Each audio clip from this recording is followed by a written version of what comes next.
Hello everyone, welcome to digital study point Bangla. তোমাদের আরও একটা নতুন ক্লাসে সকলকে জানাই স্বাগত। আজকে আমরা বিহার জিওগ্রাফির পার্ট 3 নিয়ে আলোচনা করব। তোমরা যারা বিহারের স্টেট পরীক্ষা এবং বিপিএসসি পরীক্ষার জন্য প্রস্তুতি নিচ্ছ তাদের জন্য এই ক্লাসটি খুবই গুরুত্বপূর্ণ হতে চলেছে।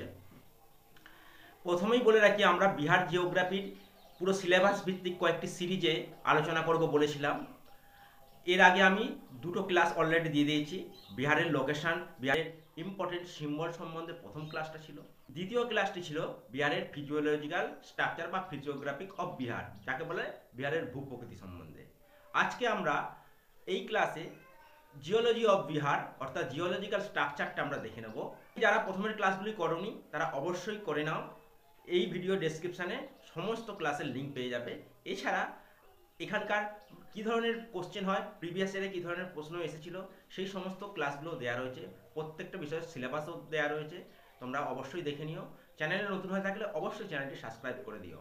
লাস্ট 15ই মার্চ বিপিএসসি টিআরই 3.0, 6 to 8 এবং 1 to 5 পরীক্ষা হয়েছিল। যে 6 to 8 টিআরই 3.0-তে কী ধরনের কোশ্চেন এসেছিল, যে পরীক্ষাটা আমাদের বর্তমানে বাতিল বলে গণ্য হয়েছে, সেটার কিন্তু কোশ্চেনপত্র এই চ্যানেলে তোমরা পেয়ে যাবে আগামী দুদিনের মধ্যে। তাই চ্যানেলটি অবশ্যই তোমরা সাবস্ক্রাইব করে রাখো। চলো আজকের ক্লাস দেখে নিই। তোমরা দেখতেই পাচ্ছ এই পার্টটা আমরা ফিজিওগ্রাফিক অফ বিহার, কালকে আমরা এই ক্লাসটা করে নিয়েছিলাম, তোমরা অবশ্যই দেখে নিও। আজকে পড়বো জিওলজি অফ বিহার।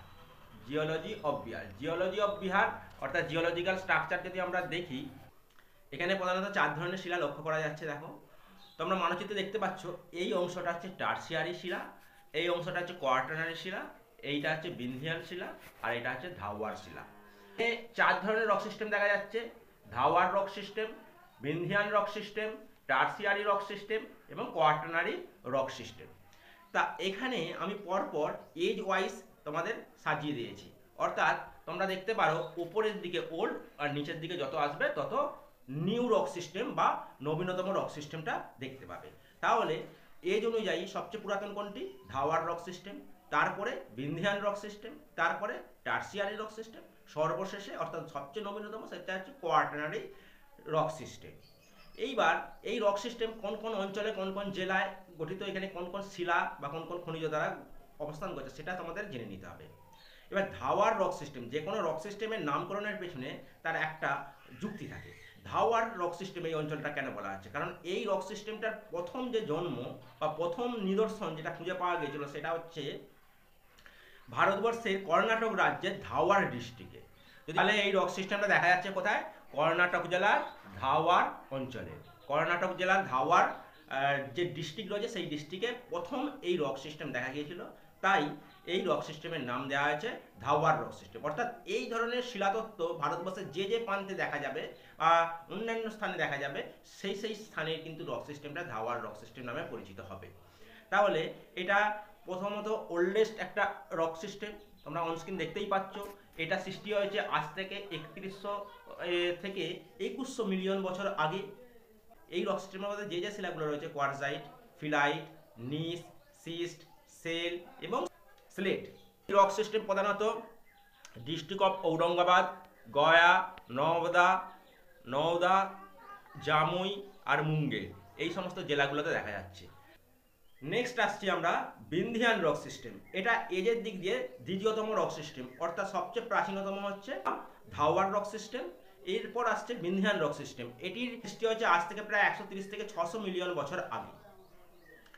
এই রক সিস্টেমটা বিন্ধ্য পর্বত্য অঞ্চলে প্রথম এটি পরিলক্ষিত হয়েছিল, সেই জন্য তার নাম অনুসারে বিন্ধিয়ান রক সিস্টেম নামকরণ করা হয়েছে। এটা প্রধানত রোহতাস ডিস্ট্রিক্ট অর্থাৎ সোন ভ্যালি থেকে কাইমুর ডিস্ট্রিক্ট পর্যন্ত অবস্থান করছে। মানচিত্র অনুযায়ী আমরা নদীটাকে যদি লক্ষ্য করি, তাহলে দেখব মধ্যস্থল বরাবর অর্থাৎ পূর্ব পশ্চিম বরাবর মধ্যস্থল দিয়ে গঙ্গা নদী প্রবাহিত হয়েছে এবং দক্ষিণ দিক থেকে এই অঞ্চল বরাবর সোন নদী প্রবাহিত হয়েছে। আর এই অঞ্চলটা হচ্ছে কাহিমুর জেলা, এই অংশটা কাইমুর জেলা, আর এটা হচ্ছে রোহতাস ডিস্ট্রিক্ট। এই রোহতাস ডিস্ট্রিক্ট আর কাহিমুর যে ডিস্ট্রিক্ট, এই ডিস্ট্রিক্টটার বরাবরই কিন্তু তোমরা এই বিন্ধিয়ান রক সিস্টেমটা দেখতে পাবে। তাহলে বিন্ধিয়ান রক সিস্টেমটার অবস্থান আমরা জানলাম সোন ভ্যালির কাহিমুর জেলা এবং রহদাস জেলার মধ্যে। এটা সৃষ্টি হয়েছে আজ থেকে 130 থেকে 600 মিলিয়ন বছর আগে। এবং রক সিস্টেমের মধ্যে মেনলি যে সমস্ত শিলাগুলো ডমিনেট করে সেটি হচ্ছে sandstone, limestone, dolomite, quartzite, shale. এবং এর বৃহত্তম অংশটা পায়োরাইটস আর লাইমস্টোন। এখানে মেনলি পায়োরাইট ও লাইমস্টোনের রিজার্ভটা সর্বাধিকভাবে অবস্থান করছে। তাহলে নেক্সট আমরা রক সিস্টেমের দিকে যাই, tertiary rock system. Tertiary rock system আমরা প্রথমেই পড়ে আসলাম যে পশ্চিম চম্পারণ অর্থাৎ হিমালয়ের পাদদেশ বরাবর যে অঞ্চল, যেটাকে আমরা ভূপ্রকৃতিগতভাবে শিবালিক রিজিয়ন বলি, সেই শিবালিক রিজিয়নে টারসিয়ারি রক সিস্টেম দেখা যায়। তাহলে টারসিয়ারি রক সিস্টেমটা প্রধানত চম্পারণ জেলার মধ্যে দেখা যাচ্ছে। তাহলে কোথায় দেখা যাচ্ছে? বিহারের চম্পারণ জেলা, পশ্চিম চম্পারণ আর পূর্ব চম্পারণের কিছুটা অংশ জুড়ে এই টারসিয়ারি রক সিস্টেম লক্ষ্য করা যায়। এটা প্রধানত হিমালয় সৃষ্টির সময় এটা ফরমেশন হয়েছিল। হিমালয় রেঞ্জে যখন ফরমেশন হয়েছিল তখনই কিন্তু এই টারসিয়ারি রক সিস্টেম সৃষ্টি হয়েছিল, আজ থেকে প্রায় 60 থেকে 70 মিলিয়ন বছর আগে। সিস্টেমের মধ্যে যে যে শিলাগুলি প্রাধান্য সেটা হচ্ছে স্যান্ডস্টোন, স্যান্ডিসেল এবং মাডস্টোন আর কংগ্লোমারেট। এই ধরনের শিলাগুলো এখানে প্রধানত প্রাধান্য পায়। এরপর লাস্ট যে রক সিস্টেমটা অর্থাৎ নবীনতম রক সিস্টেম, নিউয়েস্ট ফরমেশন যে রক সিস্টেম, সেটা হচ্ছে কোয়াটারনারি রক সিস্টেম। এই কোয়াটারনারি রক সিস্টেম আমরা জানি সমগ্র সমভূমি অঞ্চল জুড়ে বিহারের যে গাঙ্গেয় সমভূমি, সেই টোটাল গাঙ্গেয় সমভূমি অঞ্চলে কিন্তু এই কোয়াটারনারি রক সিস্টেমটা অবস্থান করছে। সম্বন্ধে যদি প্রশ্ন করা হয় বিহারের কোন রক সিস্টেমটা বৃহত্তম অঞ্চল জুড়ে অবস্থান করছে, তাহলে অবশ্যই উত্তর হয়ে যাবে কোয়াটারনারি রক সিস্টেম। আর কোনটা সবচেয়ে কম অঞ্চল জুড়ে অবস্থান করছে, সেটা হচ্ছে টারসিয়ারি রক সিস্টেম, কারণ মাত্র একটি জেলার মধ্যে অবস্থান করছে। কোয়াটারনারি রক সিস্টেমটা কোথায় অবস্থান করছে? দেখো, এই ছোটনাগপুর প্লাটু আর সাউদার্ন যে হিমালয় রিজিয়ন, যেটাকে তরাই বলা হয়, এর মধ্যস্থলে কিন্তু অবস্থান করছে কোয়াটারনারি রক সিস্টেমটা। এবং এটা সৃষ্টি হয়েছিল আজ থেকে আগে বা লাস্ট 10 লক্ষ বছর আগে কিন্তু এই রক সিস্টেমের অস্তিত্বর কথা আমরা জানতে পারি। এটা ফরমেশন হয়েছিল। সিস্টেমটা সৃষ্টি হয়েছে প্রধানত বিভিন্ন নদী দ্বারা বাহিত পলি, বালি ইত্যাদি সঞ্চয়ের ফলে। হিমালয় রিজিয়ন থেকে যে সমস্ত নদীগুলো প্রবাহিত হয়েছে তার যে অ্যালুভিয়াল এখানে সঞ্চয় করে পেনিনসুলার রিভার দ্বারা, এবং গঙ্গা, ঘরগড়া, গণ্ডক, কোশি, বাগমতী, সোন, এই সমস্ত নদী, এছাড়া মহানন্দা নদী, এই নদীগুলির সঞ্চয় কার্যের ফলেই কিন্তু এই রক সিস্টেমটা দেখা যাচ্ছে। তাই এই রক সিস্টেম যেহেতু সঞ্চয় কার্যের ফলে সৃষ্টি হয়েছে, তাই এখানে আমরা পরিষ্কার ধারণা করতে পারছি যে এখানে প্রধানত যে রকগুলো দেখা যাবে সেটা হচ্ছে মেটামরফিক রক বা পাললিক শিলা। তা পাললিক শিলার মধ্যে রয়েছে স্যান্ডস্টোন, কংগ্লোমারেট। পাললিক শিলার অস্তিত্ব এখানে প্রাধান্য পায়। তাহলে এই ছিল 4 ধরনের রক সিস্টেম বিহারে। আশা করছি সম্পূর্ণভাবে তোমাদের আত্মস্থ হয়ে গেছে, তোমরা বুঝতে পেরেছো।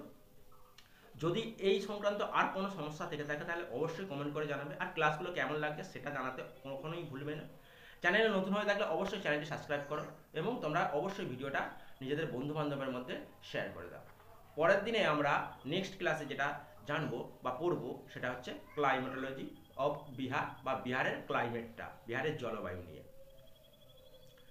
দেখা হচ্ছে পরবর্তী ক্লাসে। ততক্ষণ তোমরা সুস্থ থেকো, ভালো থেকো। Thank you.